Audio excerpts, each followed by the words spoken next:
Buenas noches. ¿Me escuchan? Doctor, buenas noches, sí se le escucha. Buenas noches. ¿Me escuchan?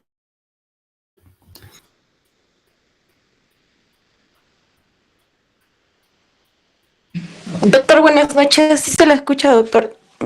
Ya, ok. Ya, vamos a empezar.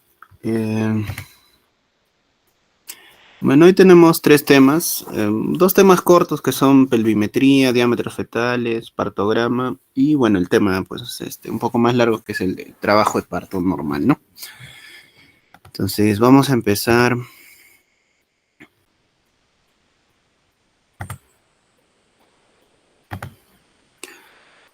Vamos a empezar por pelvimetría.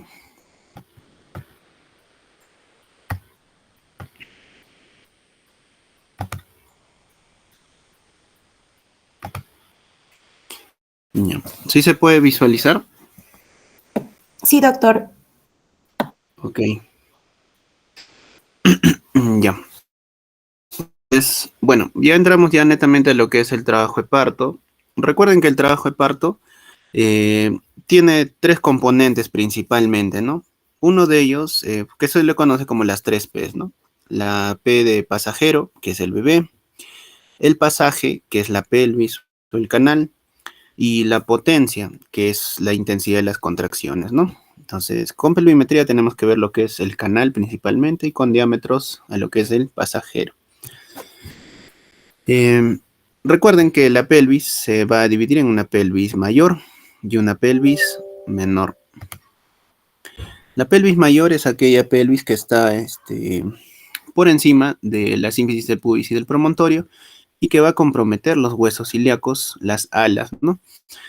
Y de la sínfisis del pubis al promontorio hacia la parte inferior es la pelvis menor, ¿no? Que es la pelvis de importancia, es la pelvis que va a atravesar el bebé, ¿no? Normalmente la curvatura pélvica está compuesta por una curva llamada curva de Carus, que debe ser 110 grados.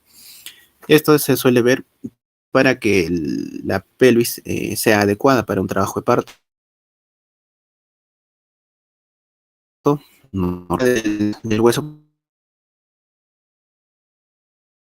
promontorio, todo lo que es línea terminal o línea iliopectínea, que es también llamada la pelvis verdadera o la pelvis pues de importancia obstétrica, ¿no? La línea iliopectínea viene de la parte posterior del promontorio, atraviesa el sacro por la línea innominada del hueso ilíaco, la cresta pectínea y llega a la cresta del pubis y de igual manera hacia el otro lado. Eso compone la línea terminal que divide la pelvis mayor en pelvis menor. Hay que recordar que la pelvis menor tiene dos estrechos, bueno, dos aberturas en realidad. El estrecho pélvico superior compone la abertura superior y el estrecho pélvico inferior que compone la abertura inferior. Dentro de esto se compone la cavidad pélvica, que es lo que atraviesa el bebé para poder nacer. El estrecho pélvico superior va a ser de la sínfisis de pubis al promontorio y el pélvico inferior va a comprometer de la punta del coxis hacia la parte más ventral. Los diámetros del estrecho pélvico superior pueden ser diámetros anteroposteriores, como estamos viendo, de pubis a promontorio. Dentro de los diámetros anteroposteriores, los más importantes son estos tres, que son el diámetro promonto suprapúbico, es decir, de la punta del promontorio a la parte superior del pubis, el diámetro promonto retropúbico, del promontorio a la parte posterior del pubis, y el diámetro promonto subpúbico, del promontorio a la parte inferior del pubis, ¿no? También conocidos como los conjugados, ¿no? El primero es el conjugado anteroposterior o verdadero. El segundo, que es el más importante, el retropúbico, es el conjugado obstétrico. Y el tercero, que es el conjugado diagonal, que es el conjugado de mayor importancia clínica, ya que es el único de estos tres que podemos evaluarlo por una evaluación clínica, un tacto vaginal, ¿no?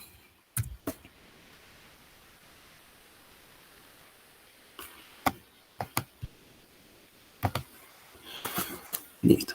Entonces, con respecto a los conjugados, es importante recordar los diámetros. El conjugado obstétrico es el más importante y es el promonto retropúbico. ¿Cuánto mide? 10.5. El conjugado diagonal, que es el promonto subpúbico, es el diámetro objetivo en una evaluación clínica. ¿Cuánto suele medir? 12 centímetros. ¿Cómo calculamos el conjugado obstétrico? Al conjugado diagonal le restamos 1.5 para poder obtener el conjugado obstétrico, ¿ya? En este caso, el conjugado diagonal mide 12, menos 1.5 ya nos da el diámetro del conjugado obstétrico, que es de 10.5. ¿Cuánto mide el conjugado anatómico o el promonto subpúbico? 11 centímetros, ¿ya? Pero el de mayor importancia o el más estrecho de estos tres viene a ser el conjugado obstétrico, ¿no? Y esto debido a que en la parte posterior del pubis tenemos el tubérculo retropúbico de Poitier, que hace que la porción, que este conjugado sea de menor diámetro a los otros conjugados. También tenemos en el estrecho pélvico superior diámetros transversos, por ejemplo del ala del sacro hacia la cresta innominada, los diámetros oblicuos, que también son objetivos, ¿no? Como podemos ver aquí, diámetros oblicuos, diámetros transversos. El diámetro transverso, por ejemplo, del estrecho pélvico superior suele ser de 13 centímetros. Pero estos diámetros pues no son objetivos en el momento de realizar una pelvimetría, ¿no? Sí se pueden conocer, pero no siempre son objetivos. También tenemos acá otro diámetro transverso, ¿no? Que ya empezamos a ver la parte media, que es el diámetro biespinoso, ¿no? Que mide 10.5. Si hablamos del estrecho pélvico medio, la parte media, tenemos un diámetro anteroposterior, y un diámetro transverso y un diámetro oblicuo. El diámetro anteroposterior va a ir de lo que es la parte subpúbica hacia la parte sacra. Suele medir 11.5 centímetros. Y el diámetro misacro, que es la porción más extensa del anteroposterior del estrecho medio, que suele medir 12 centímetros. Como ven, no tienen uso obstétrico estos diámetros, pero el que sí es de importancia a nivel del estrecho medio es este, ¿no? El diámetro biciático, que es el diámetro que se va a componer desde las espinas ciáticas, el diámetro transverso, lo que estamos viendo en la línea roja punteada. El diámetro biciático es de 10.5 a 11 centímetros. Este diámetro sí es importante, ya que la estrechez pélvica sí se puede evaluar a través de este diámetro biciático en la porción media. El estrecho pélvico inferior también tiene sus diámetros, de la punta del coxis a la sínfisis de pubis, de las tuberosidades isquiáticas, que son estas, ¿no? Y de la porción inferior del hueso ilíaco hacia la cara posterior de los tubérculos. También se pueden medir a través de los ligamentos o el agujero obturatriz. Los diámetros del estrecho inferior, el anteroposterior, por ejemplo, mide de 9.5 a 11.5. Esto depende de qué tanto se puede luxar lo que es la punta del coxis, ¿no? Hay personas que pueden luxarse el coxis durante el trabajo de parto. Diámetros transversos o diámetros sagitales, que en este momento pues no tienen una importancia obstétrica. Acá un resumen de lo que son todos los diámetros del estrecho superior, medio, inferior y los tipos de pelvis, ¿no? Esta clasificación, que es la de Caldwell y Molloy, es de las más conocidas. Nos dice los tipos de pelvis que existen a nivel femenino. La pelvis más común es la pelvis ginecoide, ¿no? Que es la que estamos viendo adelante, en la que el diámetro anteroposterior y transverso debe tener una longitud similar, ¿no? Es la más adecuada para un parto normal. Y las que son más estrechas tenemos la pelvis platipeloide, que es la peor de todas, que compone igual las más raras, menos del 3% son platipeloides, o las androides, que tampoco son adecuadas para un trabajo de parto normal, ¿no? Y la famosa pelvis en corazón, que es la antropoide, ¿no? Aquí podemos ver, por ejemplo, si quiero diferenciar una pelvis ginecoide de una antropoide, tengo que hacer una variación con los diámetros, ¿no? En el estrecho superior, por ejemplo, el diámetro transverso, todos mide 12 centímetros, excepto del antropoide, ¿no? Que es mucho menor. Si hablo del diámetro antero-posterior, el de los más estrechos es el platipeloide, ¿no? Si veo la pelvis anterior, la pelvis ginecoide suele ser más ancha y la platipeloide suele ser más recta. A nivel de la cavidad pélvica, de igual manera, acá lo que me importa son las espinas ciáticas, ¿no? En una pelvis ginecoide son no prominentes. Y hablando del estrecho inferior de la pelvis, tenemos que medir dos cosas, ¿no? El arco subpúbico y el diámetro transverso inferior, que viene a ser el diámetro biisquiático, ¿no? Entonces, hay un poco de complejidad en lo que es la clasificación de Caldwell y Molloy. Sin embargo, la pelvimetría debe ser clínica, ¿no? Que lo vamos a ver ahora en un momento. Pero acá tienen todas las diferencias de los distintos tipos de pelvis. Diferencias sexuales entre la pelvis femenina y masculina. La femenina definitivamente los huesos son más delgados, hay más distancia biciática a nivel del estrecho medio, mayor distancia biisquiática, menor grosor de las espinas ciáticas y el ángulo subpúbico es casi 90 grados, ¿no? A diferencia de la pelvis masculina que tiene un ángulo de 60 grados por lo general, ¿no? Acá vemos, por ejemplo, el ángulo subpúbico femenino más ancho y el masculino pues más estrecho, ¿no? Entonces, ¿cómo calculo yo si es que alguien tiene una buena pelvis para un parto normal? Eso es a través de la pelvimetría, ¿no? Normalmente, o bueno, clásicamente, se realizaba la pelvimetría externa, ¿no? Que es con el uso de un instrumento que se llama pelvímetro, que es lo que vemos aquí.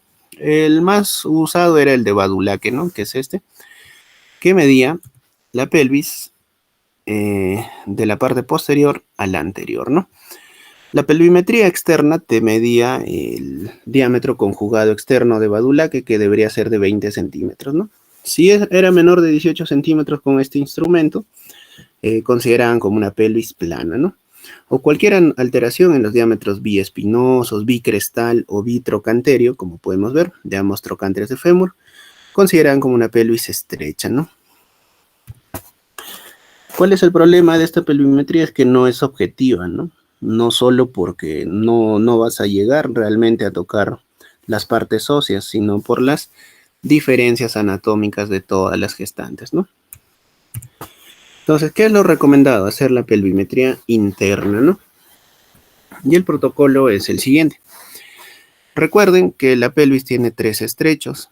Tengo que evaluar entonces, cuando hago mi pelvimetría, el estrecho superior, el medio y el inferior. En la parte superior, ¿qué es lo que voy a evaluar? Lo que estoy viendo acá, lo único que puedo evaluar es la estimación de la prominencia sacra al promontorio hacia la parte inferior de la sínfisis del pubis. ¿Qué es este diámetro, no? Estoy viendo acá, ¿ven? Parte inferior de la sínfisis del pubis hacia el promontorio. ¿Cómo se llamaba este diámetro? Promonto subpúbico, también llamado conjugado diagonal, ¿no? Entonces, al yo introducir mis dedos, obviamente esto ya tenemos que conocer cada uno cuánto mide la longitud de los dedos hacia el pulgar, yo puedo determinar si esta pelvis es estrecha o no, porque es lo único que yo puedo valorar con la pelvimetría, el conjugado diagonal, ¿no? ¿Cuánto medía? 12 centímetros. Si le resto 1.5, puedo obtener el conjugado obstétrico, ¿no? Que es el promonto retropúbico. Se puede intentar valorar el diámetro transverso, pero no va a ser objetivo. Lo que sí se necesita es hacer una evaluación hacia ambos lados para corroborar la permeabilidad del canal en el estrecho superior. ¿Ya? Entonces, estrecho superior, ¿qué evalúo? Estimación de la prominencia sacra, conjugado diagonal, y a través de esto el conjugado obstétrico, y una evaluación del diámetro transverso para valorar la permeabilidad. Hablando del estrecho medio, ¿qué es lo que voy a evaluar? Estimo la prominencia de las espinas ciáticas, ¿no? ¿Las espinas ciáticas son romas o son puntiagudas? Si son romas, el diámetro interespinoso debe ser aproximadamente 10.5 y eso lo puedo evaluar también ampliando mis dedos. ¿Qué más evalúo en el estrecho medio? ¿Cómo está la curvatura sacra, no? El sacro debe ser cóncavo, como vemos acá, cóncavo. Si tengo un sacro convexo, pelvis estrecha o mayor estrechez. Y también al momento de evaluar la curvatura sacra tengo que valorar la presencia de exostosis, ¿no? tiene exostosis, tiene presencias de pequeños callos óseos que acorten el diámetro del estrecho medio, también se tiene que informar en la pelvimetría. Entonces, pelvis media, ¿qué veo? Espinas ciáticas, diámetro interespinoso o biciático y la curvatura sacra. ¿Y cómo evalúo el estrecho inferior? Hago una estimación de la prominencia del coxis, evalúo el ángulo subpúbico, introduzco mis 2 dedos y trato de aperturar el canal blando de la pelvis, ¿no? El ángulo subpúbico debe ser mayor de 90 grados para decir que es una pelvis normal ginecoide.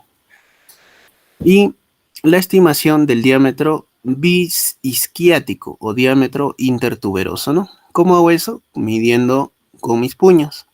También para eso tengo que medir, tengo que saber cuánto mide mis puños del quinto dedo al segundo dedo, ¿no?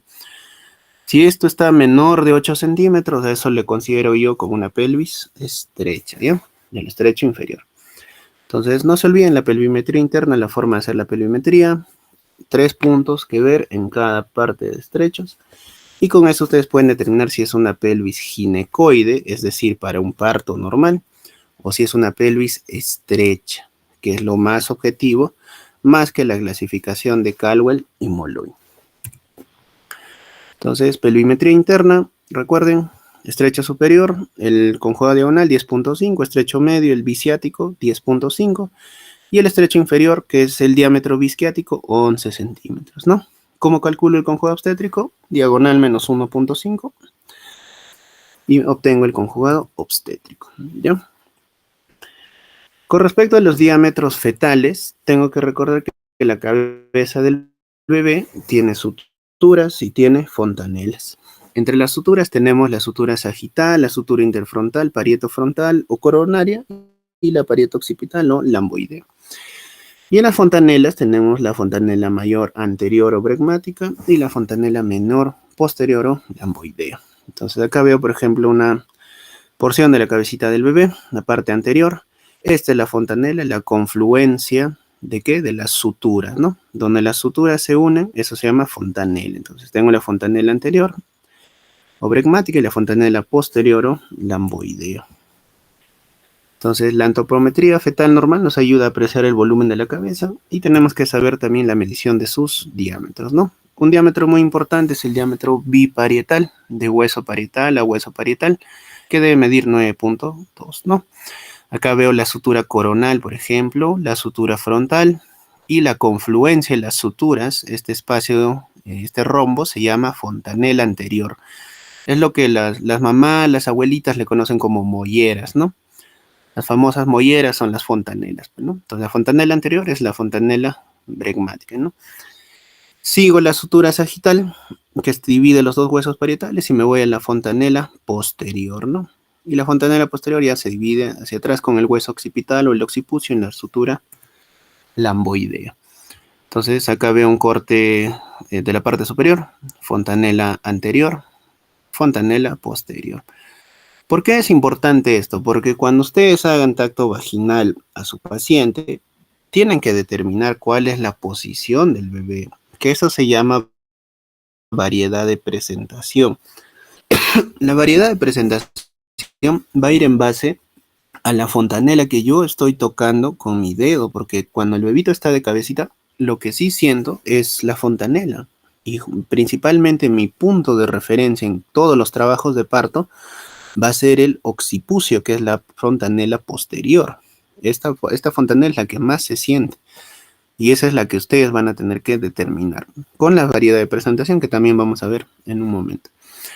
Aquí veo, por ejemplo, la fontanela anterior, cómo sigue con la sutura coronal, ¿no? ¿Ya? Entonces, parte ya hablando de posiciones tal vez del hueso fetal. Sincipucio viene a ser la parte frontal, el vértex viene a ser el fondo de la cabecita y el occipucio, el hueso occipital. De igual manera, sutura frontal, también llamada metópica, fontanela anterior, sutura sagital y fontanela posterior, ¿ya? Ambos, frontal y occipital, son muy fáciles de tocar, perdón, en el momento del tacto vaginal. Y otra estructura importante que también se debe evaluar en el tacto vaginal es la sutura sagital, porque la sutura sagital me va a determinar el sinclitismo o el asinclitismo de un trabajo de parto. Ya vamos a ver con una imagen qué significa eso. Diámetros del bebé, entonces ya entendiendo esta parte, puedo saber que existen muchos diámetros que yo puedo medir, ¿no? De la fontanela anterior, que se llama brecma, a la parte suboccipital, tengo uno de los diámetros más importantes, que se llama el suboccipito,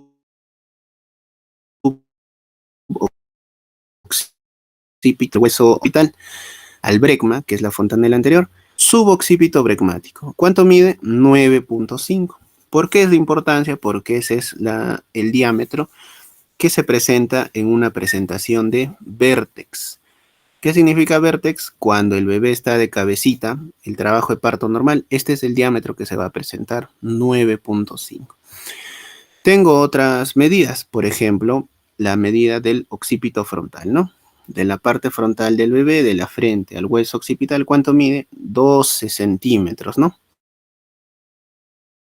La parte occipito frontal, esto es la presentación el diámetro, disculpen, de la presentación de frente. Entonces, si un bebé está de frente, voy a tener un diámetro muy amplio como el occipito frontal.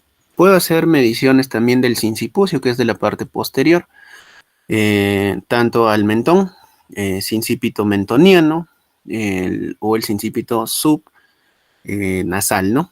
Que suelen medir 13 y 13.5 centímetros, ¿no? Puedo hacer otra medición, como esta que también pertenece a una deflexión de los bebés, que es la submentobrecmática, ¿no? De la parte inferior del mentón al brecma, ¿cuánto mide? 9.5. ¿De quién es este tipo de medición? Esto corresponde a la medición de la presentación de cara. Entonces, cuando un bebé está con deflexión de cara, submento brecmático, ¿ya? Presentación de vértex, suboccipito, brecmático. Los diámetros transversales del bebé, ya vimos, tengo el diámetro biparietal, de hueso parietal a parietal, 9.5. Tengo el diámetro biacromial, que mide 12 centímetros, y tengo el diámetro vitrocanterio, ¿no? Que esta es la presentación. Diámetro vitrocanterio. Para entender, cabecita de bebé, tengo acá la parte del mentón, el brecma, la parte occipital, ¿no? Entonces, esta porción, por ejemplo, tengo acá el submento brecmático, ¿no? Acá. Tengo la parte suboccipito brecmática, que es acá. Ambas miden 9.5, ¿no?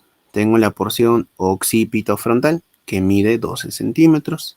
Tengo esta porción también, que es la submento occipital. También la puedo medir, ¿no? Entonces, todo esto se puede hacer la medición, en realidad. Son los diámetros fetales, que me importan más al momento del trabajo de parto y con respecto a las deflexiones, ¿ya?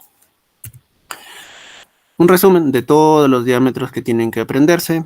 Los más importantes les estoy mencionando: suboccipito brecmático, occipito frontal, submento brecmático y los diámetros transversos, ¿no? Listo, gracias. ¿Alguna pregunta sobre este tema? Ahorita lo vamos a repetir igual en lo que es trabajo de parto.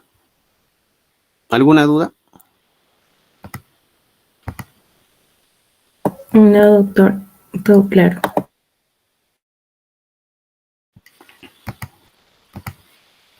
Ok. Vamos con el trabajo de parto.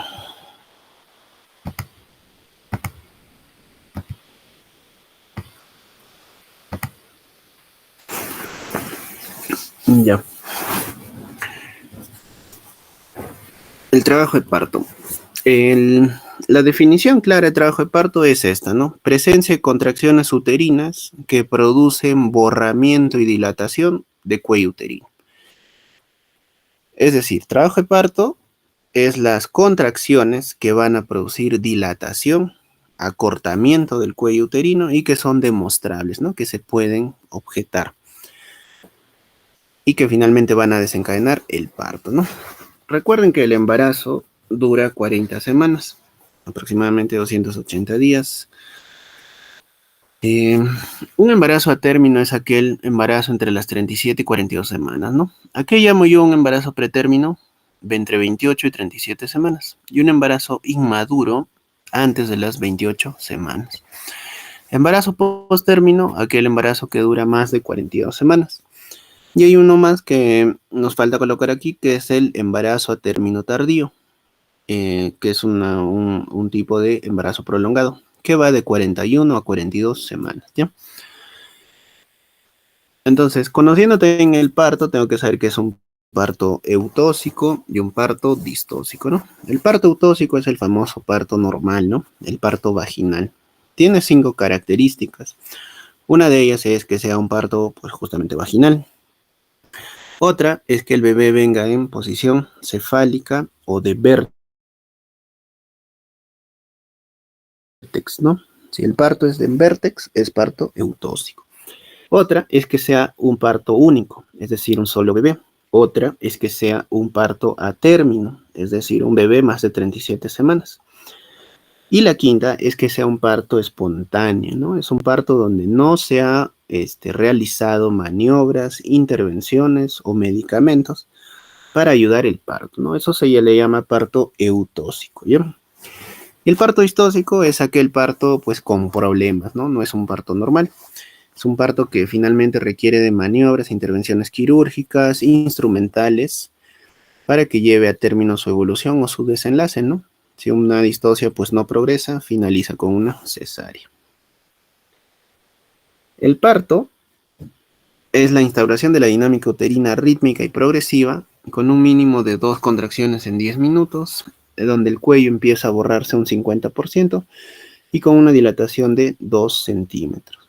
A eso le denominamos parto, principalmente antes de la semana 37.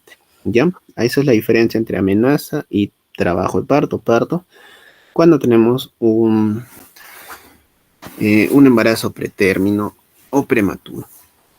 Tenemos que saber también características de las primíparas, las mujeres que están dando por primera vez, que el borramiento precede a la dilatación, ¿no? Borramiento es el acortamiento del cuello uterino, que va a ser primero la dilatación, a diferencia de las multíparas, que ellas sí, el borramiento y la dilatación suceden en el mismo momento. Por eso las multíparas avanzan más rápido su trabajo de parto, ¿no?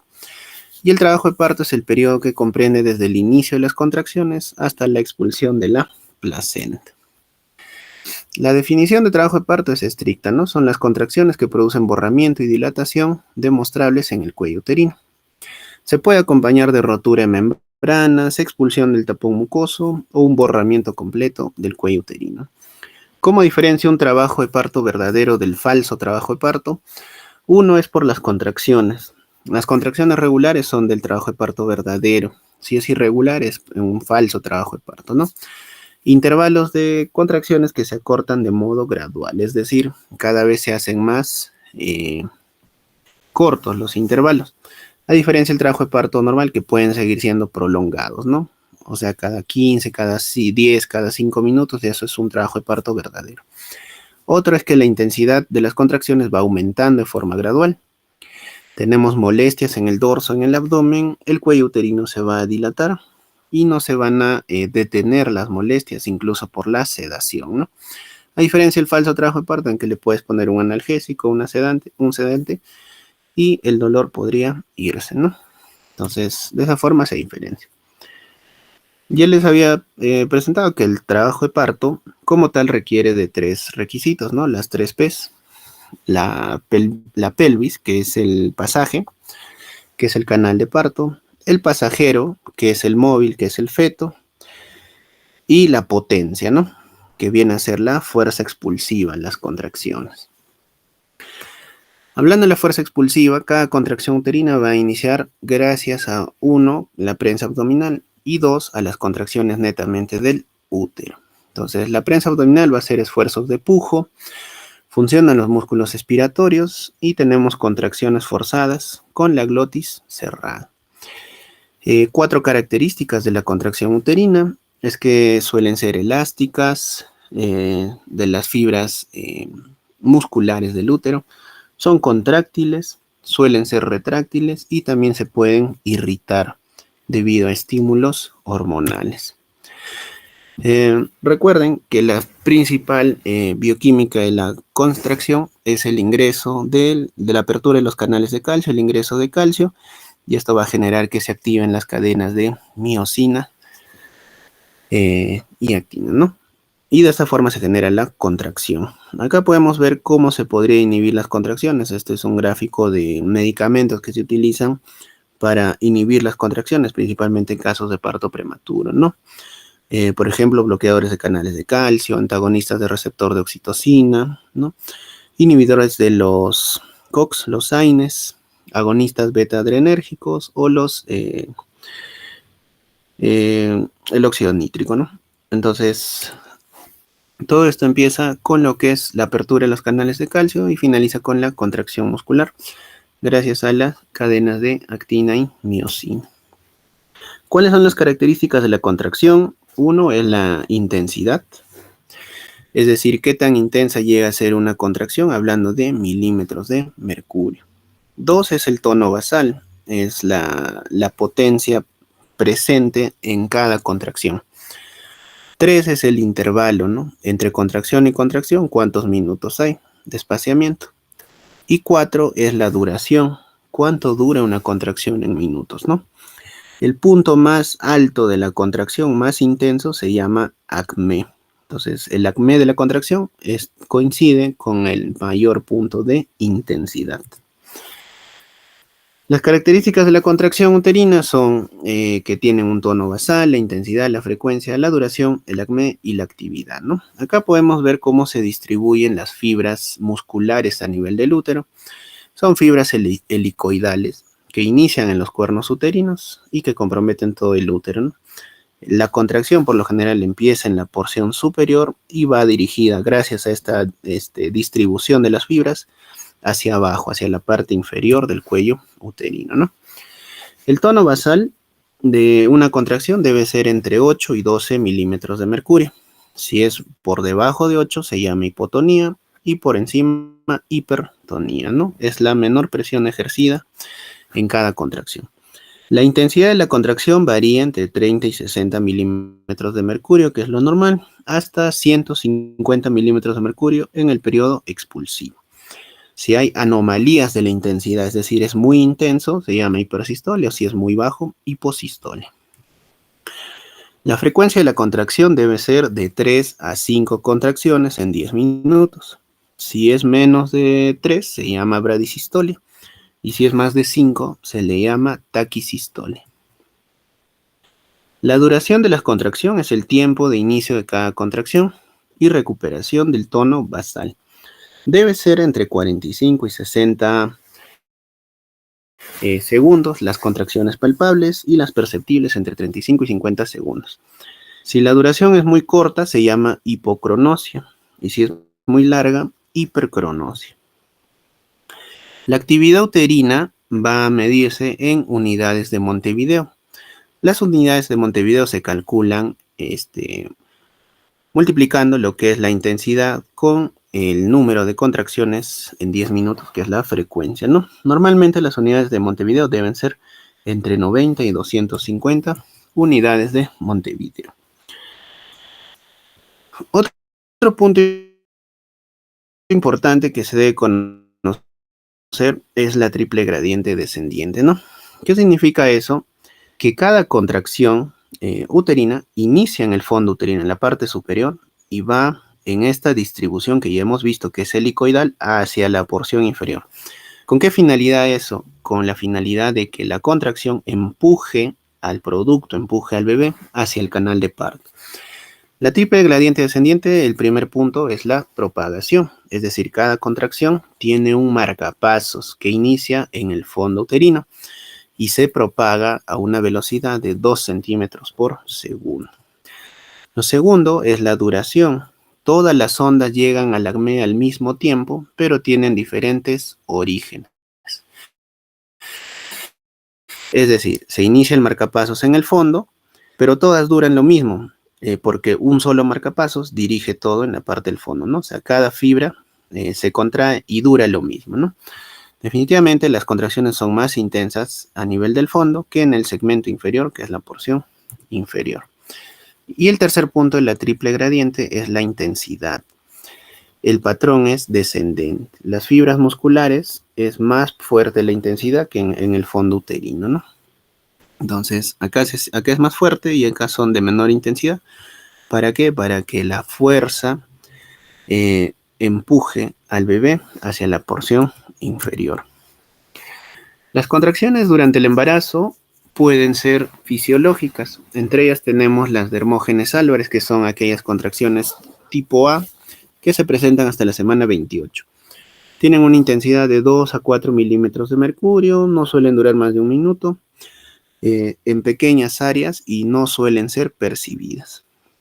Y las contracciones de Braxton Hicks, que son las contracciones fisiológicas tipo B, estas sí son percibidas, se presentan después de la semana 28, tienen una intensidad entre 10 y 15 milímetros de mercurio, puede haber una frecuencia de una contracción cada hora, por ejemplo, y abarcan pues áreas más grandes del útero.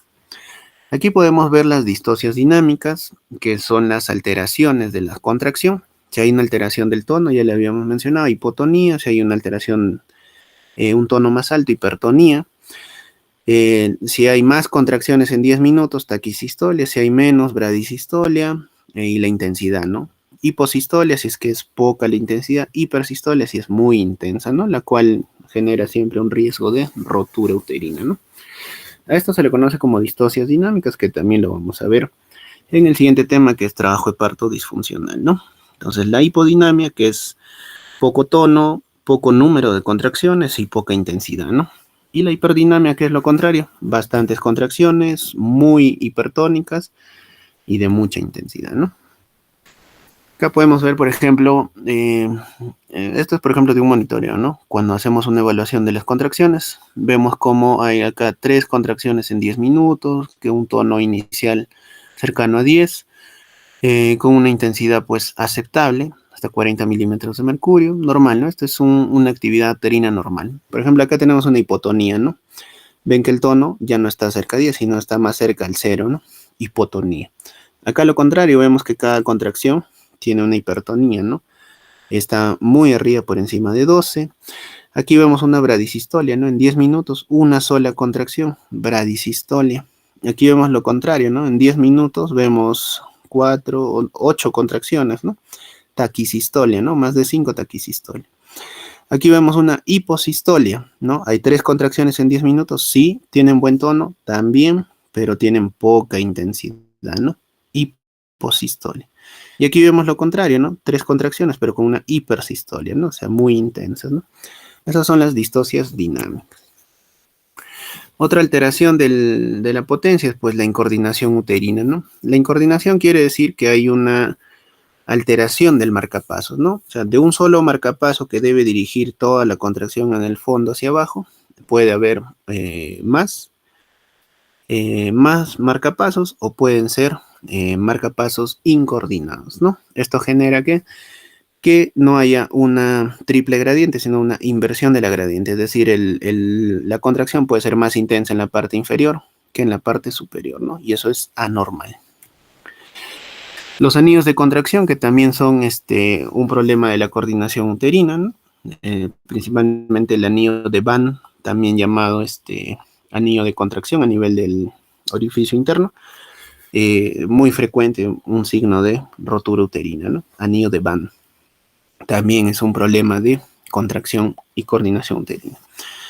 Entonces, ya hemos visto lo que es la potencia, la fuerza. Ahora vemos el canal de parto. Esto sí lo paso rápido porque ya hemos hablado de la pelvis. Recuerden que la pelvis es ósea con los huesos y la pelvis blanda, ¿no? La pelvis blanda está compuesta, pues, por el útero y todos sus segmentos, la vagina y los músculos perineales, ¿no?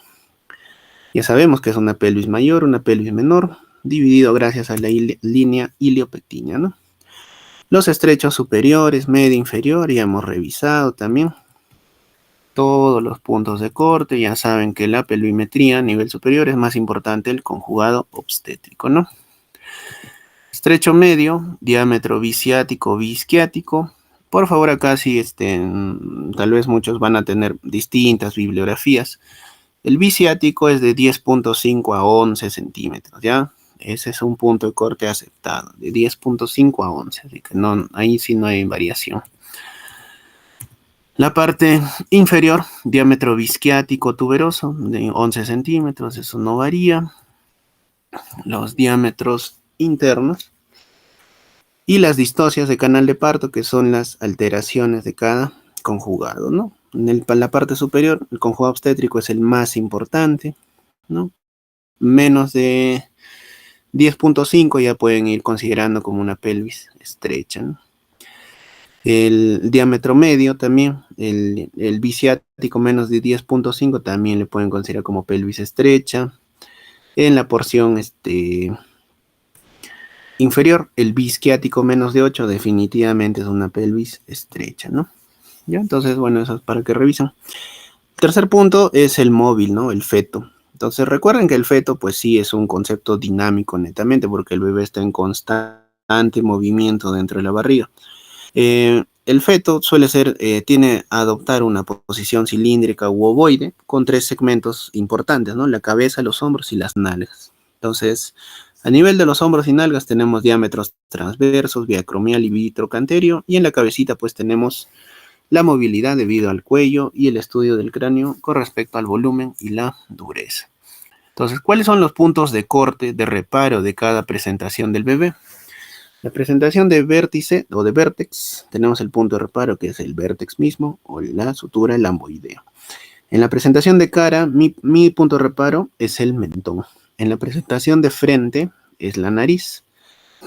En la presentación podálica, el punto de reparo es el sacro. Y en la presentación transversa, mi punto de reparo es el hueso acromial. La cabeza fetal tiene suturas y fontanelas que ya lo hemos revisado. Esto también lo paso. Tienen todos los puntos ahí. Y acá me detengo un rato porque tienen que entender esto, ¿no? Importante, el diámetro suboccipito brecmático, ¿ya? Recuerden que este es el vértex. ¿Qué diámetro se presenta en el vértex? Suboccipito brecmático, ¿no? Que es el diámetro normal, 9.5. Entonces, yo les pregunto, si tiene 9.5 el diámetro normal de un parto normal, y acá veo que el conjugado diagonal, obstétrico, perdón, es de 10.5. Tranquilamente, pues, el conjugado obstétrico, 10.5. Ese 9.5, que es el diámetro normal del bebé, tranquilamente pasa, ¿no? Este conjugado obstétrico, que es el más estrecho, 10.5, lo va a pasar, porque es mucho menor que el conjugado. Entonces, el parto eutóxico es el parto de vértex. ¿Por qué? Porque el bebé mismo flexiona su cabecita para poder presentar este diámetro, ¿no? Suboccipito brecmático. Ahora les pregunto acá, por ejemplo, en la presentación de frente, ¿no? Tengo la medición submento,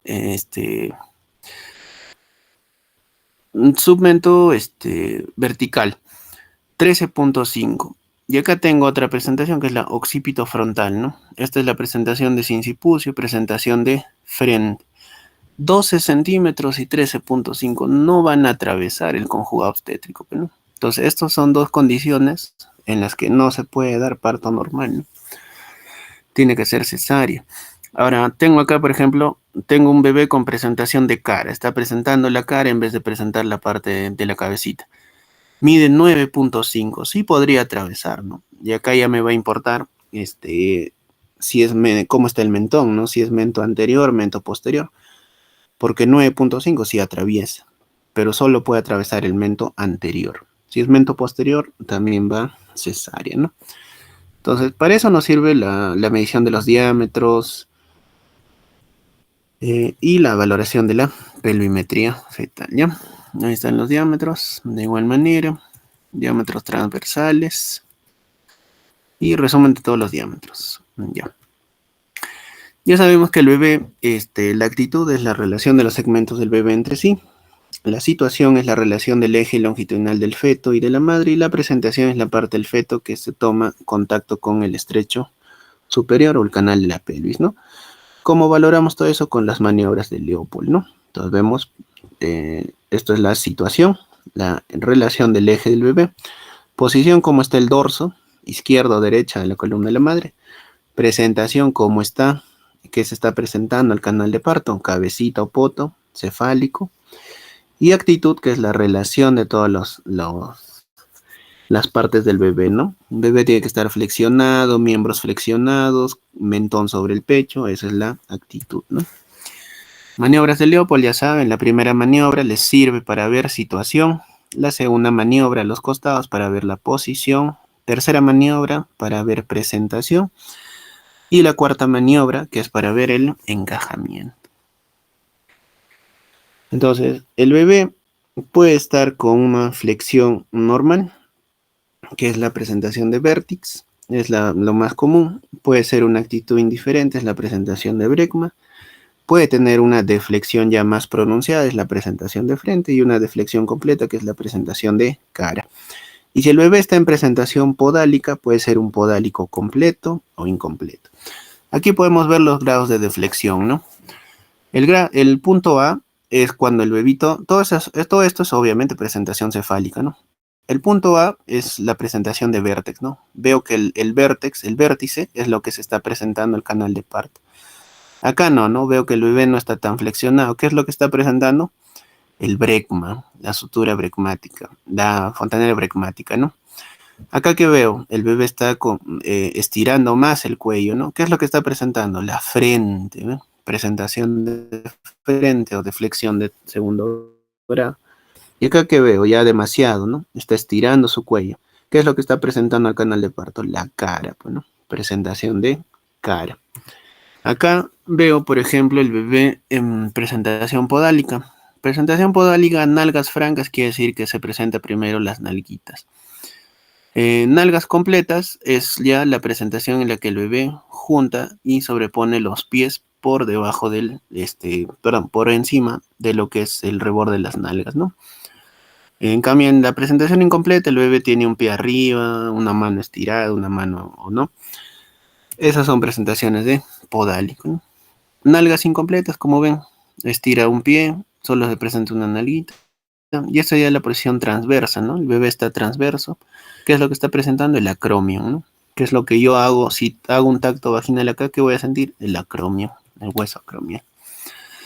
Entonces, cuando yo evalúo al bebé, tengo que tener un punto de reparo y un punto de referencia, ¿no? El punto de reparo es un elemento del bebé que me va a servir para identificar su modalidad de presentación.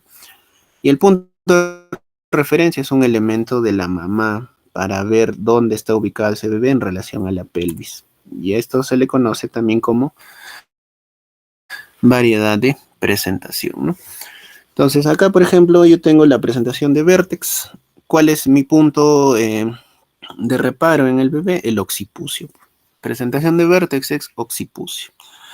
En la presentación de frente, ¿cuál es mi punto de reparo?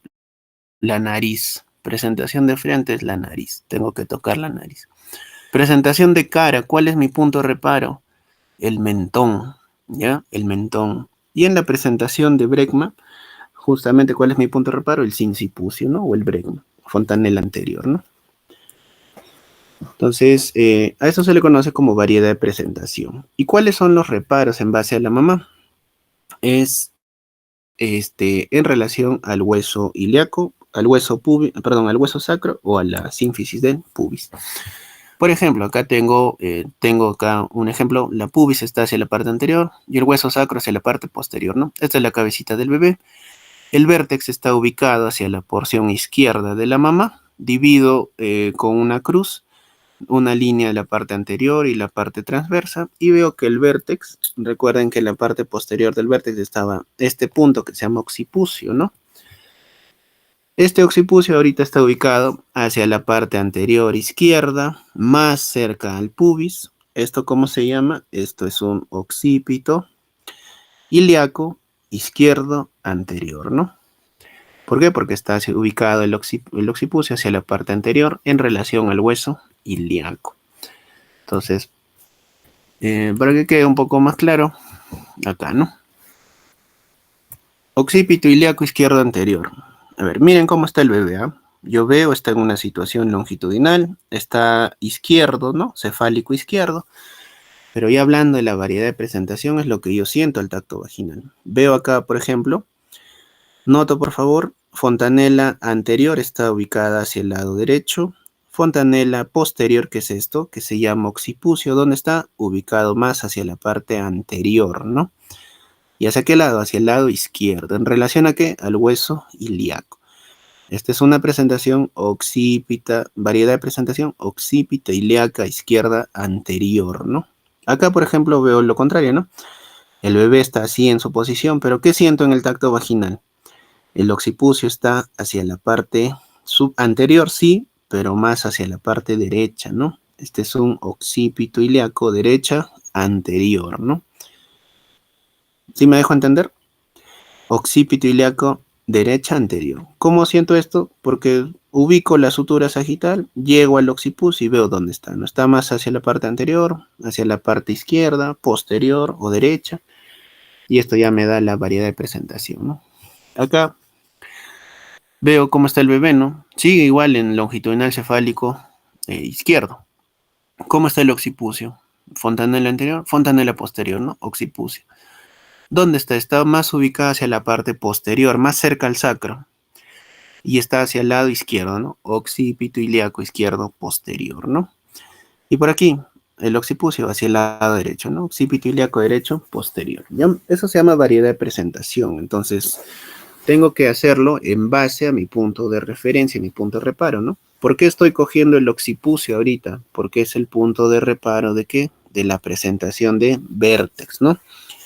La presentación de vértex es la presentación normal, el parto eutóxico, parto normal.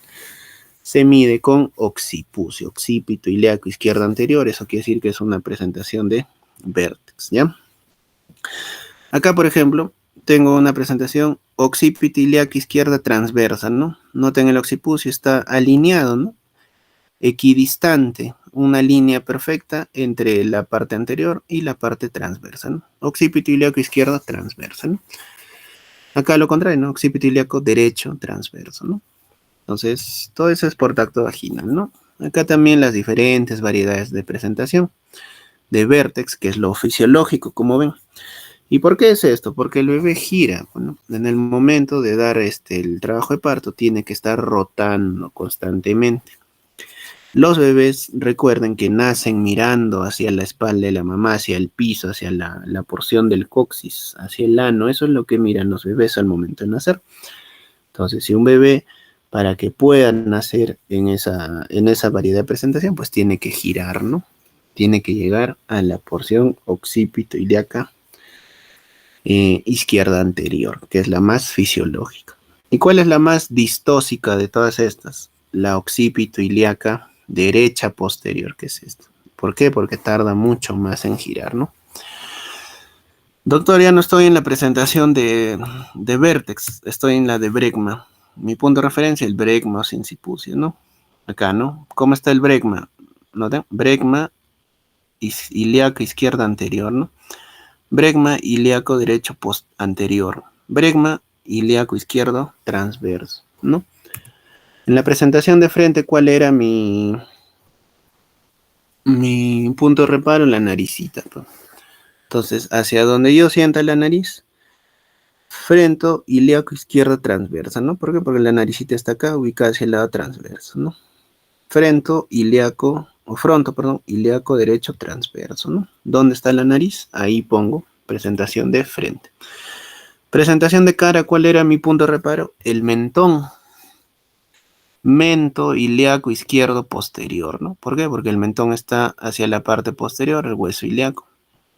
Mento ilíaco derecho posterior. Mento ilíaco izquierdo anterior, ¿no? Noten. La parte del mentón está hacia la parte anterior en relación al hueso ilíaco, hacia la porción izquierda de la madre, ¿no? De igual manera, con cada presentación se hace eso, ¿no? En las presentaciones de potito es igual, ¿no? ¿Cuál era mi punto de reparo? El sacro, ¿no? ¿Cómo está acá? sacro ilíaco derecho posterior, ¿no? Acá ubicado hacia la parte posterior, el huesito. Sacro ilíaco derecho transverso, si está alineado, de izquierda anterior, derecha anterior. Y en las situaciones transversas, ¿cuál era mi punto de reparo? El acromio, ¿ya? Acromio ilíaco derecho anterior, acromio ilíaco izquierdo anterior, acromio ilíaco derecho posterior, ¿no? Depende cómo lo encuentren, ¿no? Acá un resumen de todas las variedades, los puntos de referencia, para que también lo tengan en cuenta. Con respecto a los movimientos cardinales del bebé, tenemos que entender el encajamiento, ¿no? ¿Qué es el encajamiento? Es cuando el diámetro biparietal llega a lo que es las escotaduras ciáticas. El diámetro biciático, eso se llama encajamiento, ¿no? ¿Qué es el sinclitismo? Es cuando la sutura sagital desciende ocupando el eje pélvico, de modo que está equidistante entre la sínfisis del pubis y el promontorio. Y el asinclitismo es cuando no hay equidistancia entre la sínfisis del pubis y el promontorio, y puede ser anterior o posterior dependiendo de la presentación del hueso parietal. Acá una imagen del encajamiento, veo cómo está la cabecita, diámetro biparietal, está atravesando el estrecho superior, llegando acá a nivel de las escotaduras ciáticas, encajamiento, ¿no? Veo acá como el diámetro está a nivel de las escotaduras ciáticas, está encajado. Sinclitismo, lo que estoy viendo acá, la porción media, noten, la sutura sagital está al medio en relación a lo que es esta línea, ¿no? Entre promontorio y pubis, al medio, sutura sagital, sinclítico. Ese es el sinclitismo, ¿no? La relación de la sutura sagital. Noto acá, la sutura sagital, ¿dónde está? Está más ubicada hacia la parte posterior, está más cerca al sacro, ¿no? Este es un asinclitismo anterior. ¿Por qué anterior? Porque si yo hago tacto vaginal, ¿qué es lo que voy a sentir? Que el hueso parietal anterior es lo que está llegando, ¿no? Esto es al inverso. Acá es lo contrario, por ejemplo, ¿no? Este es un asinclitismo posterior, cuando la sutura sagital está más cerca a la sínfisis de pubis. Asinclitismo posterior. ¿Por qué posterior? Porque ¿qué es lo que se está presentando al canal de parto? El hueso parietal posterior, ¿no? Hueso parietal anterior, asinclitismo anterior, hueso parietal posterior, asinclitismo posterior. De estos dos, ¿cuál creen que puede dar parto normal? ¿El asinclitismo anterior o el posterior? Viendo esa imagen, ¿cuál de los dos puede ir a parto normal? ¿Asinclitismo anterior o posterior?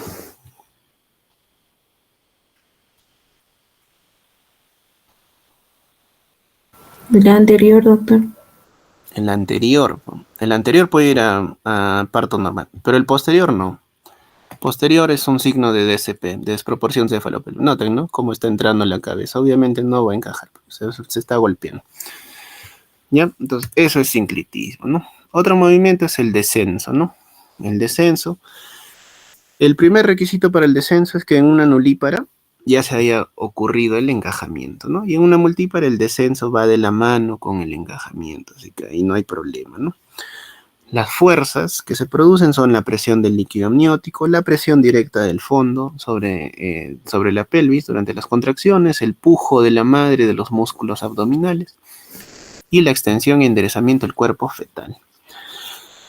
Tengo que conocer los planos de Hodge, que son los planos en relación a lo que es el diámetro biparietal, la cabecita del bebé. El plano de Hodge 1 es cuando esto pasa por el borde superior de la sínfisis de pubis hasta el sacro. Del borde inferior de la sínfisis, plano 2. A nivel de las espinas ciáticas, que es el encajamiento, es el plano 3 de Hodge. Y a nivel del coxis, el plano 4. Ahora lo vamos a una imagen. Otro movimiento del bebé es la flexión, el movimiento del mentón hasta alcanzar un contacto íntimo con el tórax, ¿no? Cambia del diámetro occipito frontal que mide 12 al diámetro suboccipito bregmático, ¿no? Que el bebé flexione la cabecita es lo que permite que pueda nacer por parto normal, ¿no? Esto genera un efecto de palanca, ¿no? Noten, ¿no? Acá el bebé, por ejemplo, si no tuviera el mentón pegado al pecho, estaría presentando este diámetro que es el occipito frontal que mide 12, ¿no? Ya les había mencionado, 12 centímetros no va a pasar el conjugado obstétrico este, que es 10.5. ¿Qué hace el bebé? Sabio, junta el mentón al pechito, con eso que presenta el diámetro suboccipito bregmático, ¿no? ¿Cuánto mide? 9.5 y de este modo pues logra pasar el canal de parto gracias a que flexiona la cabecita, ¿no?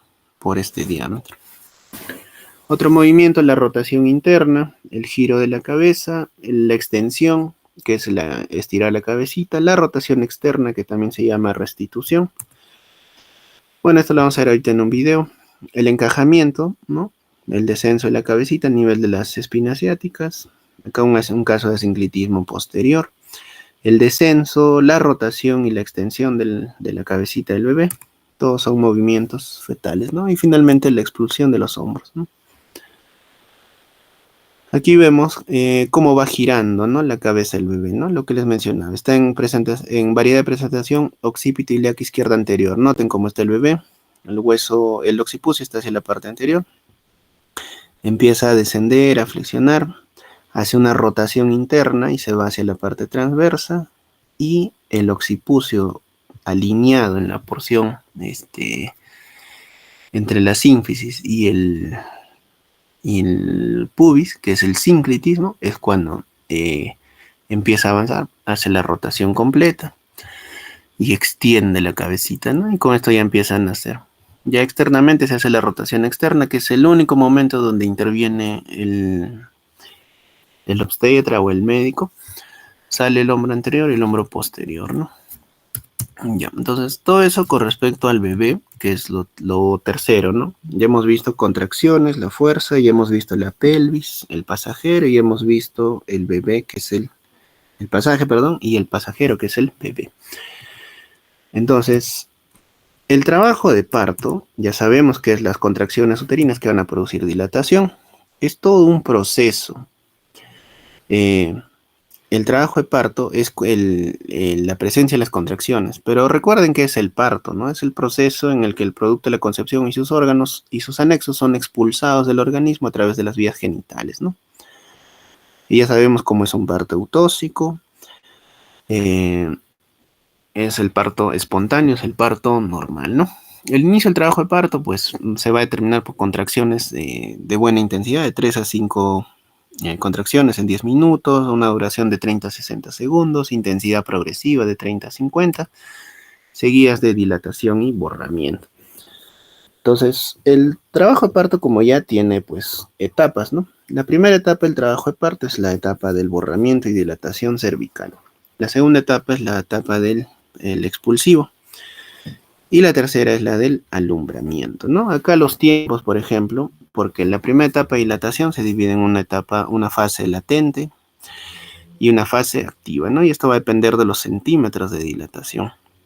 El periodo expulsivo, que va a durar en una nulípara entre 90 y 120 minutos, en una multípara 60 minutos, y el alumbramiento, que dura entre 30 y 45 minutos, ¿no?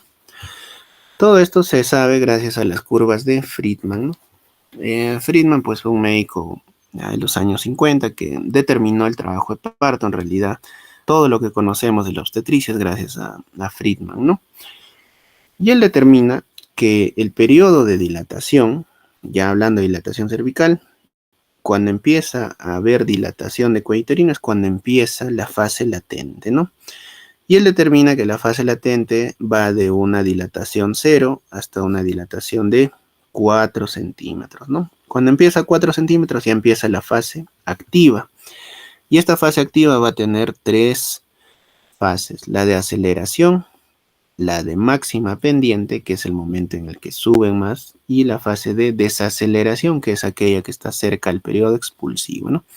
El expulsivo es ya cuando llega a 10 centímetros de dilatación y se produce el nacimiento, ¿no? Entonces, Friedman hizo estos estudios, pues, en los años 50, ¿no? Utilizó unas 500 mujeres y gracias a eso es que conocemos todo lo que sabemos de las curvas de Friedman. Entonces, Friedman determina que la fase activa empieza a los 4 centímetros, la pendiente máxima a los 9 centímetros y la desaceleración a los 10 centímetros, ¿no?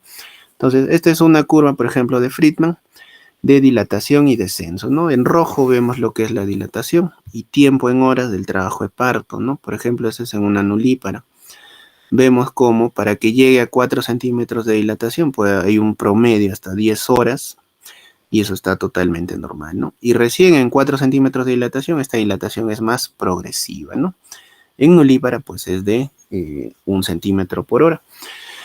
Vemos la fase de pendiente máxima y desaceleración, que es esta parte superior, ¿no? Al mismo tiempo vemos cómo en amarillo está el descenso fetal, el descenso de la cabecita del bebé, que aproximadamente es las mismas horas, ¿no? Que dura el trabajo de parto. Y todo esto es en base a las curvas de Friedman, ¿no? Aquí vemos en una multípara, por ejemplo, vemos que el tiempo en trabajo de parto dura menos, ¿no? Al igual que el descenso es más rápido. Curvas de dilatación, descenso, tiempo, una comparación en lo que es nulípara y multípara, ¿no? El rojito nulípara, verde multípara, vemos que las multis, pues, dilatan más rápido, el bebé desciende más rápido, todo pasa más rápido en una paciente multípara, a diferencia de aquella que es su primer bebé, ¿no? Entonces, estas fases del trabajo de parto pueden tener anomalías, ¿no? Una fase latente prolongada, activa prolongada, detención de la dilatación, detención de la desaceleración. El segundo periodo también, y hasta un parto precipitado, ¿no? Todo eso ya lo vamos a ver. Entonces, recuerden esto de las fases y la dilatación, ¿no? Que abarca desde que inicia el trabajo de parto hasta que cumpla 10 centímetros de dilatación, ¿no? Recuerden que cada contracción hace que el cuello empiece a dilatar. Es mucho más rápido en multíparas que en nulíparas, ¿no? La fase latente debe durar aproximadamente 20 horas en una nulípara y 14 horas en una multípara. Si sobrepasa este periodo, eso ya se le denomina fase latente prolongada. La fase activa, una nulípara empieza a debe dilatar con un ritmo de 1.2 centímetros por hora y la multípara con 1.5 centímetros por hora.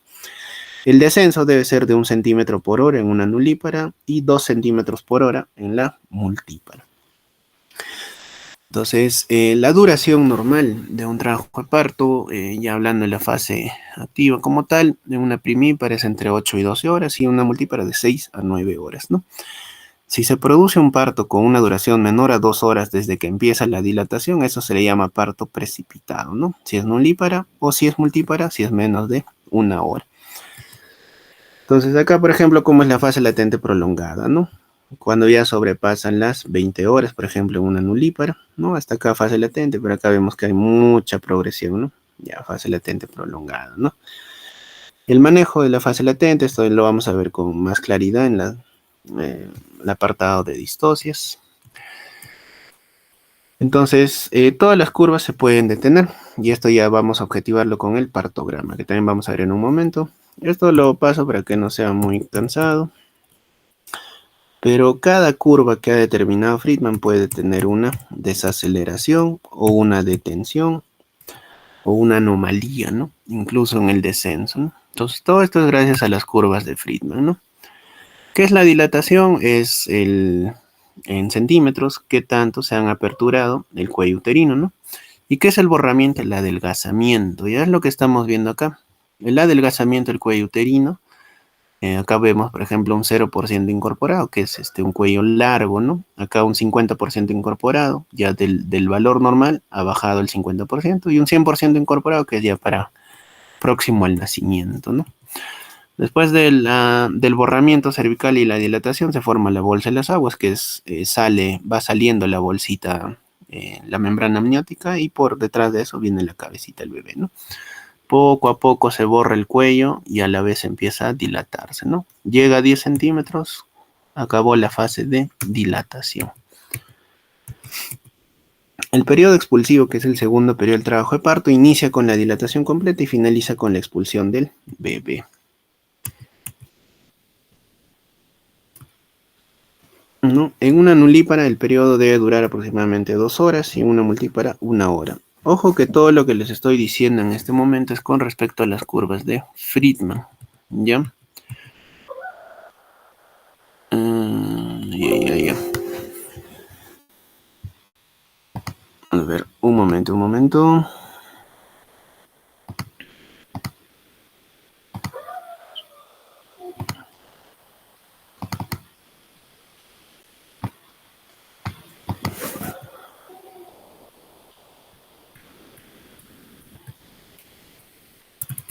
Ahí.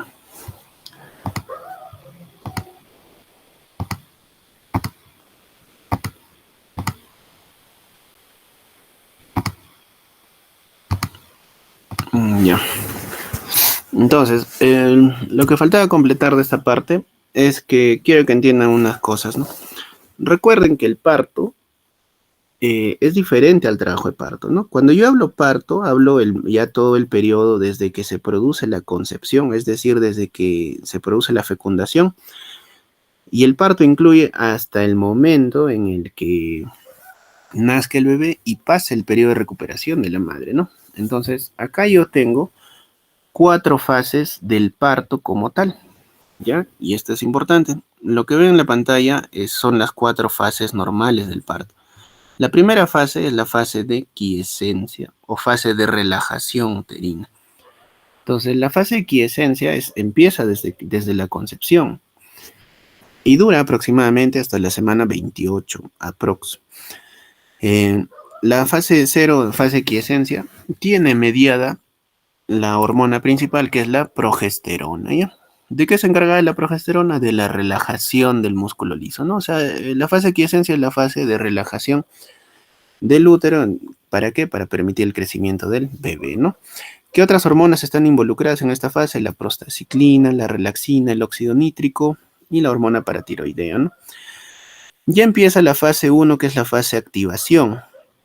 ¿Esto qué es? Esta fase de activación se caracteriza por el crecimiento de los receptores uterinos de oxitocina. Es decir, es la fase en la que empieza a aumentar el número de receptores de oxitocina en el útero. ¿Con qué finalidad? Llegar al momento del parto, ¿no? ¿Quién está mediada esta fase de activación? Los estrógenos, ¿ya? Principalmente el estriol. También está la progesterona, pero en menor cantidad, pero principalmente está mediada por el estrógeno. La tercera fase, que es la fase de estimulación, en esta fase es donde se encuentra el parto como tal, que ya es la expulsión, ¿no?, del bebé. Y esta fase está mediada netamente, la de estimulación, por las prostaglandinas y la oxitocina, ¿no? ¿Qué es lo que genera? Contracciones uterinas, contractibilidad uterina, que finalmente van a desencadenar el parto, ¿no?, la expulsión. Y la última fase, que es la fase de involución. La fase de involución uterina es el periodo de recuperación del útero a la normalidad. ¿Quién está mediada en esta fase? Oxitocina y la trombina, ¿no? Es el periodo de puerperio. Entonces, ¿cómo empieza un trabajo de parto, no? ¿Cómo sabe el bebé que ya debe nacer? ¿Cómo sabe la mamá que ya está empezando el trabajo de parto? No se conocen las causas. Sin embargo, se ha determinado que el exceso de cortisol a nivel materno y también a nivel fetal es el que desencadena el trabajo de parto, ¿no? ¿Por qué motivo? No se conoce. Se ha determinado que existe liberación de cortisol fetal y del 16 de hidroepiandrostendiona de la glándula adrenal fetal, ¿no? Es por eso que recuerden que el cortisol está muy involucrado en el estrés, ¿no? Entonces, cualquier carga de estrés en la madre puede desencadenar un momento de trabajo de parto, ¿no? Pero un momento preciso, pues no se conoce, ¿no? Lo que sí se sabe es que el cortisol, tanto materno, placentario y fetal, desencadena pues toda esta cadena con finalidad de que a nivel de la placenta, mayor producción de estriol. El estriol, ¿qué va a hacer? Estimular mayor producción de cortisol y liberación de oxitocina a nivel de la glándula hipófisis. ¿Qué es lo que genera también este cortisol que ya empezó a producirse? Que las glándulas adrenales del bebé produzcan mayor liberación de cortisol. Y esto que finalmente, ¿qué es lo que va a desencadenar? Producción de prostaglandinas. Las prostaglandinas, ¿qué es lo que generan? Dilatación y borramiento cervical. Esto finalmente, las prostaglandinas se suman a la liberación de oxitocina, A nivel uterino, a nivel placentario, puede generar contracciones, puede generar ruptura de membranas y finalmente el labor, que es el trabajo de parto como tal, ¿no? Entonces, no se ha determinado, pero sí se ha visto en humanos y también en este estudio lo han realizado en corderos, que cerca al cumplir las 40 semanas, claro, obviamente en humanos, es cuando hay mayor liberación de cortisol por la madre, por la placenta y por el bebé, ¿no? Pero ¿qué es lo que desencadena? Pues no se conoce, ¿no? El desencadenante, el trigger fetal, no se sabe con exactitud. Pero esto empieza con las fases. Entonces, recuerden, para que entiendan bien, fases del parto, 4 fases: quiescencia, activación, estimulación, involución.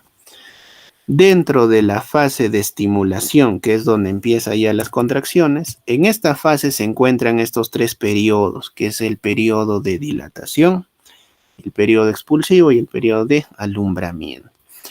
Periodo de dilatación, ya lo hemos visto, todo lo que se menciona: fase latente, fase activa. Periodo expulsivo, desde que cumple 10 centímetros de dilatación hasta que sale completamente el bebé. Y el tercer periodo, que es el alumbramiento, que es el periodo de expulsión de la placenta, ¿no? Todo esto gracias a Friedman, ya vimos esto. Y acá una comparación, ¿no? Porque las curvas de Friedman, como les menciono, son de los años 50, ¿no? Utilizó pues 500 mujeres, ¿no? Pero aquí vemos una comparación de la curva normal, por ejemplo, de una mujer nulípara con la curva de Zhang. Zhang, pues un médico chino, ya en el año 2000, empieza a hacer el estudio que involucra pues a más de 10.000 mujeres, ¿no?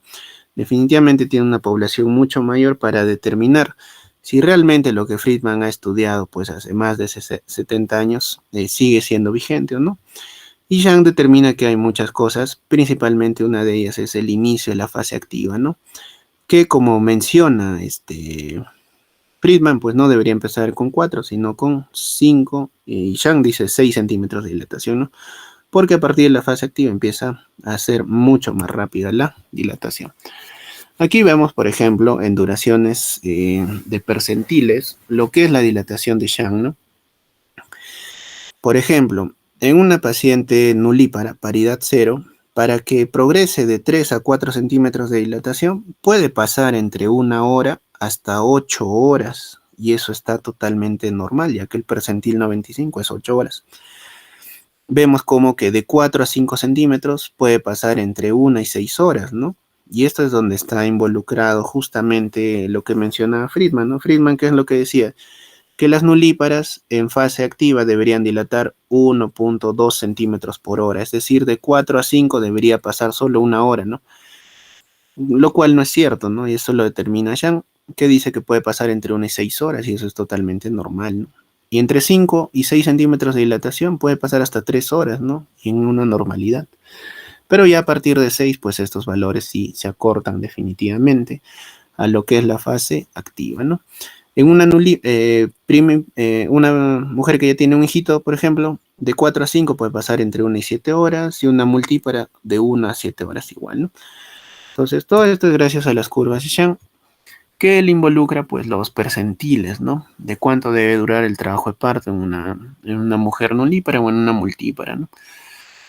Y también recomendaciones, lo que él dice con respecto al segundo periodo de parto, ¿no? Que es el expulsivo, ¿no? Normalmente, pues en la multípara hasta 2 horas, en la nulípara, perdón, 2 horas y en la multípara 1 hora, pero él determina que puede pasar más tiempo, ¿no? 2 horas y hasta con epidural hasta 3 horas en una multípara, ¿no? Y son datos, pues, que no son recientes, ¿no? Ya llevan casi 10 años ya vigentes, lo que es el estudio de Zhang, ¿no? Entonces, son cosas que han cambiado un poco, que ahora lo vamos a tener que reforzar con estas imágenes que les voy a mostrar. Al momento de realizar la evaluación del bebé, ya saben, dilatación, acortamiento cervical, cómo se acorta, y cómo hacemos la evaluación del tacto vaginal gracias al score de Bishop, ¿sí? El score de Bishop tiene un acrónimo que es el ABCDP. A de altura de presentación, es decir, la cabecita del bebé, ¿dónde está? A nivel de las espinas ciáticas es 0.0, por encima es -1, -2, -3, dependiendo de cuántos centímetros, ¿no? El B de borramiento, que es qué tanto se ha cortado el cuello uterino, ¿no? 30%, 40, 60, 70. La dilatación, cuántos centímetros de dilatación tiene la mamá, la consistencia del cuello uterino y la posición del cuello uterino. Son cosas que uno debe describir al momento de hacer tacto vaginal, ¿no? Aquí vemos, por ejemplo, la altura de presentación, ¿no? ¿Qué es altura de presentación? La cabecita del bebé, ¿a qué nivel está, no? Si el diámetro biparital está a nivel de las escotaduras, es decir, de las espinas ciáticas, está en el punto cero, ¿no? Es un bebé encajado. Pero si está este diámetro biparietal por encima a 1 centímetro, está en -1. Si está a -2, -2 centímetros, -3 centímetros. Y si es lo contrario, está ya pasando estas espinas ciáticas, +1, +2, +3 centímetros, dependiendo de cuánto pase, ¿no? Esto se llama estaciones de Lee, que reemplaza o es mucho más útil que los planos de Hodge para poder determinarlo, ¿no? Acá está el plano de Hodge, la línea 1 que viene a ser el conjugado, pues, promonto suprapúbico, el plano 2 que es el conjugado diagonal, el plano 3 que pasa alrededor de las espinas ciáticas y el plano 4 que viene a ser de la punta del coxis, ¿no? Es útil tal vez en lo que es el conocimiento del parto, pero en el día a día lo que más se usa es las estaciones de Lee, ¿no? Cómo está la altura de presentación de la cabecita del bebé en base a las espinas ciáticas, ¿no? El encajamiento fetal, ya vimos, lo que empieza a descender, ¿no? Entonces, las fases latentes, lo único que cambia con estas curvas de Sham es que empecemos con 6 centímetros de dilatación, la fase activa, ¿no? Pero ¿por qué es importante que igual conozcan las curvas de Friedman? Por el partograma, ¿no? Todos los partogramas que se utilizan están en base a estas curvas, así que... Y el partograma, al ser pues un documento legal, se tiene que seguir, ¿no? Cuando ya estamos en el periodo expulsivo y ya están haciendo la cabecita del bebé, se puede hacer una episiotomía, ¿no? Que es lo que vemos acá, un corte, una episiotomía medio lateral, que es lo que se hace clásicamente en pacientes nulíparas, para poder ampliar el canal de parto, ¿no? La episiotomía. Y el tercer periodo, una vez que ya nace el bebé, es el periodo de alumbramiento. Sale la placenta posterior a la salida del bebé, ¿no? Normalmente puede durar entre 45 y 30 minutos. El alumbramiento dirigido es cuando colocamos una ampolla de oxitocina en la mamá a nivel intramuscular. Esto va a hacer que disminuya el sangrado, facilita el desprendimiento placentario, es lo que más nos ayuda, ¿no? Hay dos tipos de alumbramiento, el tipo Schulz, que es el más frecuente, es en el que sale la cara fetal, perdón. Cuando sale la placenta por esta presentación, lo que vemos acá, llamado el árbol de la vida, cara fetal es presentación Schulz, es lo más común, es en el que se forma un hematoma retroplacentario que desprende toda la placenta, ¿no? Genera un sangrado tardío una vez que sale la placenta y es el que menos complicaciones tiene, ¿no? A diferencia del Duncan, ¿no? Que es la placenta que no sale por la cara fetal, sino sale por la cara materna, en la porción posterior. No forma un hematoma, sino se desprende pues de forma irregular y genera un sangrado precoz, ¿no? Lo más frecuente es Schulz, pero el más distóxico que causa a veces más retención de placenta es el tipo Duncan, ¿no? La maniobra más importante para generar la extracción de la placenta es la maniobra de Brand-Andrews, que consiste en la presión suprapúbica y esto va a hacer que ejerzas con la otra mano, puedas evitar la tracción y contratracción del cordón y de la placenta, esto con finalidad de evitar la inversión uterina.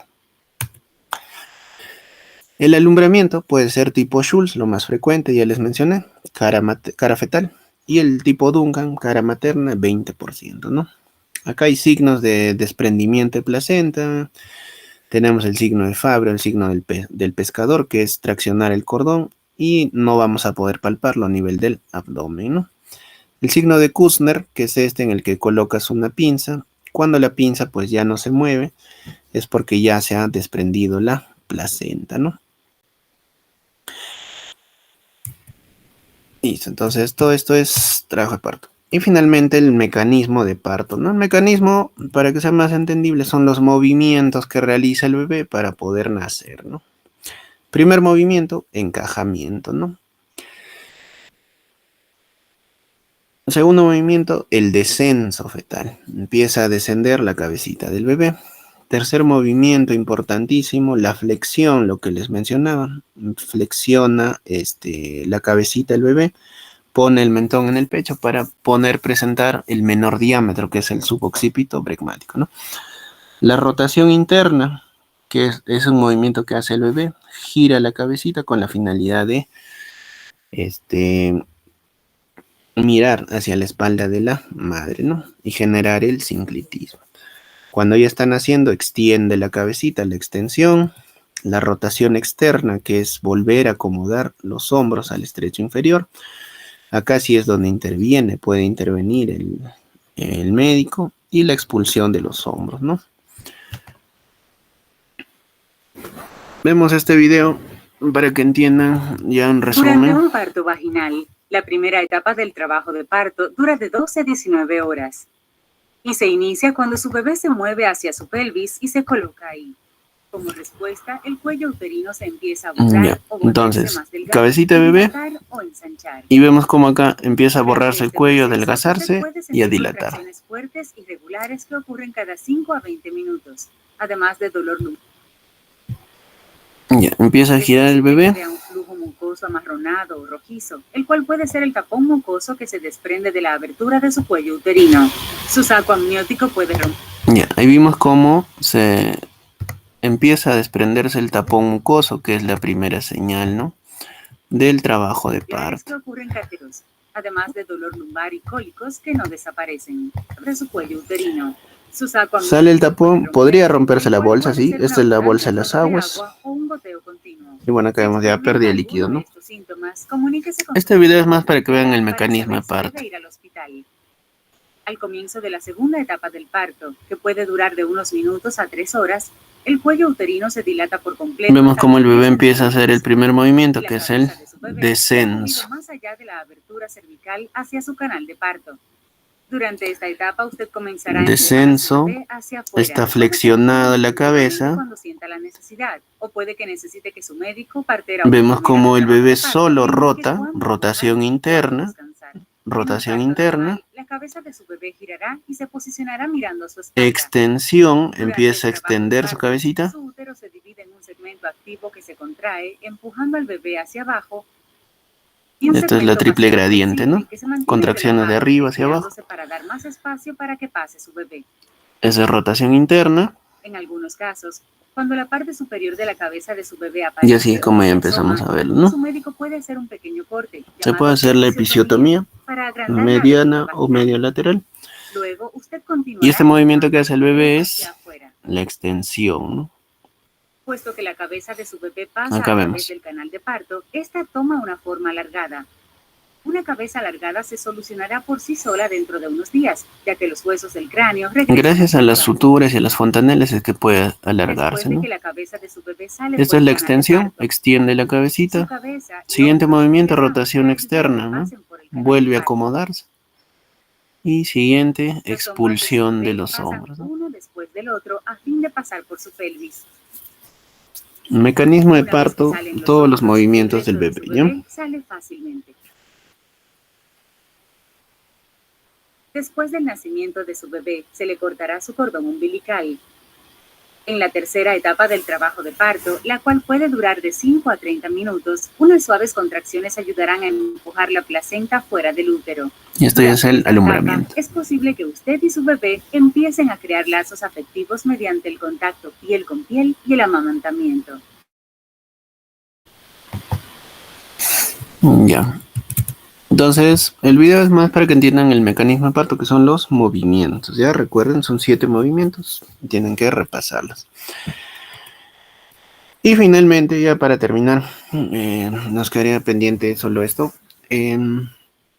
Este artículo es muy importante, ¿no? Recuerden, y creo que eso ya lo tienen claro todos, ¿no? El parto normal es mucho mejor que la cesárea, ¿no? Permite una recuperación mucho más rápido de la madre, es algo más fisiológico. El parto eutóxico, el parto normal es lo mejor, ¿no? Pero, ¿qué sucede con las cesáreas, pues, selectivas, ¿no? Hay mamás que tienen miedo de dar parto normal, hay personas o médicos que, pues, que por temor, tal vez, o por no esperar mucho tiempo, pues se programa una cesárea, ¿no? Entonces, estos artículos, que es en realidad cómo ha cambiado el trabajo de parto, principalmente el primer y segundo estadio, es gracias a este artículo, ¿no? Que es la prevención primaria de las perdón, es la prevención segura de las cesáreas primarias en Estados Unidos, ¿no? Del Colegio Americano de Estados Unidos y también de la Sociedad de Medicina Materno-Fetal, que fue publicada en el año 2014 y que fue avalada nuevamente el año pasado, ¿no? En enero del año pasado salió la última guía sobre esto. ¿Qué es lo que nos dice?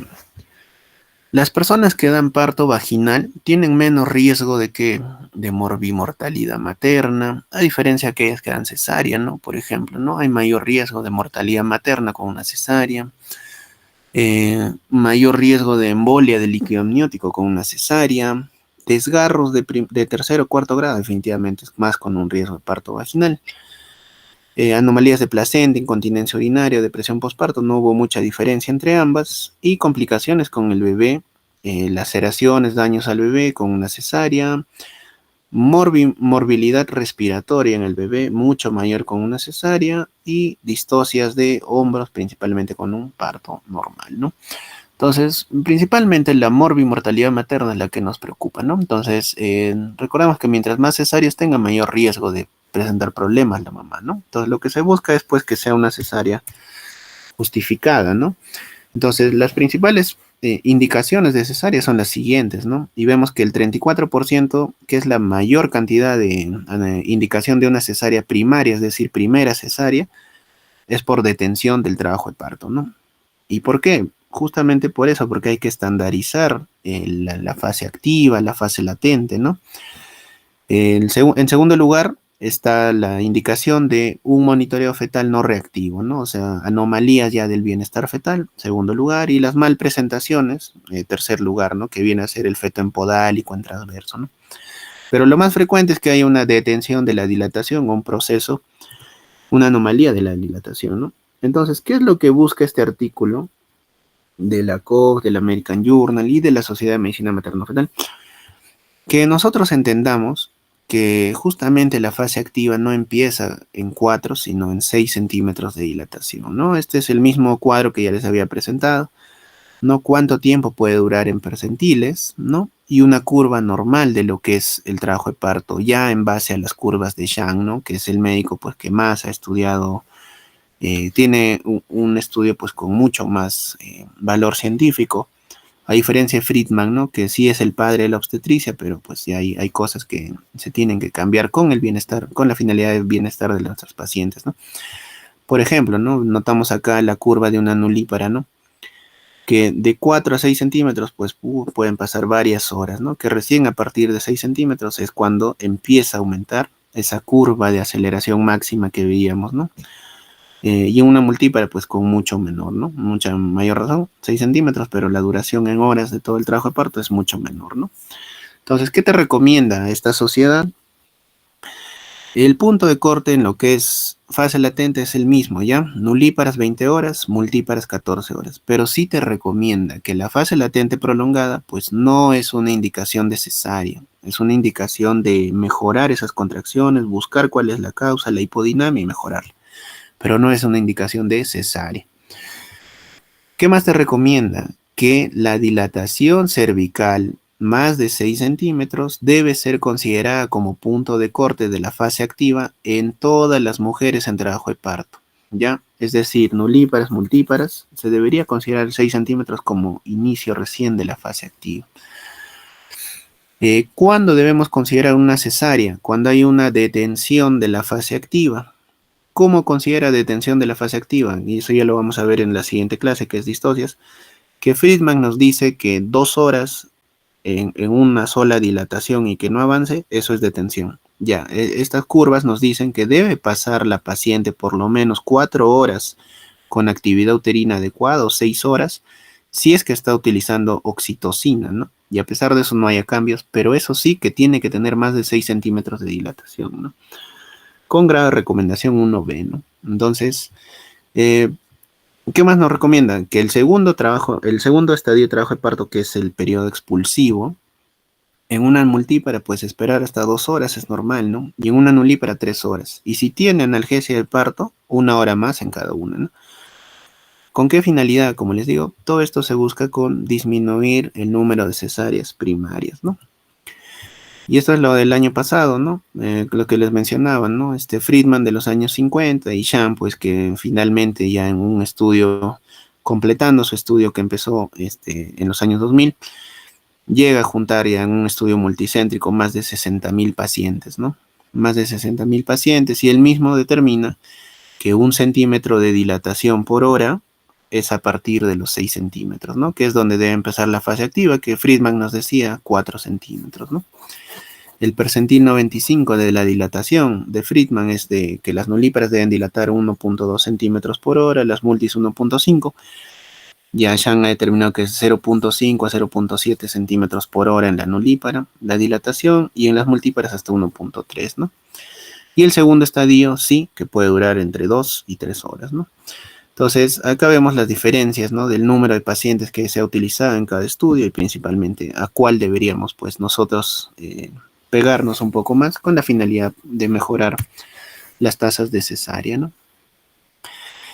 Y acá vemos los odds, ¿no? El odds ratio de lo que es eventos adversos en lo que es partos vaginales y la duración del segundo estadio de trabajo de parto, ¿no? O sea, mientras más dure el expulsivo, en otras palabras, mayor el riesgo de complicaciones, ¿no? Entonces, mientras más dura un expulsivo de más de 180 minutos, mayor el riesgo de corioamnionitis, ¿no? 3 veces el riesgo de corioamnionitis, el riesgo aumenta en 3, perdón, hemorragia posparto, desgarros de 3er, 4 grado, admisión de un bebé o una UCI neonatal, 1.3, ¿no? Todos son factores de riesgo, claramente, si es que dura más de 180 minutos, ¿no? Entonces, tener en consideración eso principalmente para lo que es las horas del trabajo de parto. Revisen esos artículos, igual para que puedan comprenderlo un poco mejor, cómo ha cambiado, ¿no? Esa parte de la obstetricia, ¿ya? ¿Alguna pregunta, chicos?